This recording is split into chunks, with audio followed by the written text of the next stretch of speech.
একটা জিনিস জাস্ট দেখাই, আমাদের রানীমাকে এখন লরিতে তোলা হচ্ছে, তার জন্য কত লোক এসেছে শুধু সেই দৃশ্যটা দেখবে বলে। জাস্ট আপনারা দেখুন, এই যে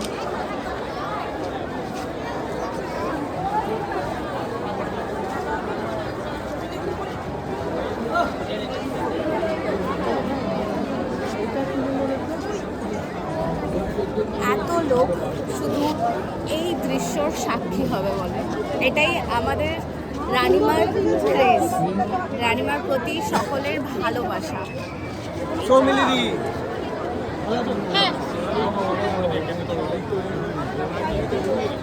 এতটাই ভিড় যে এখন ঠাকুরের কাছে যাওয়া অবধি যাচ্ছে না, শুধু এত মানুষ, দিকে দিকে মানুষ। এখনো তুলতে অনেক দেরি, কিন্তু তাতে এত মানুষ এসে গেছে শুধু এই দৃশ্যটা দেখবে বলে।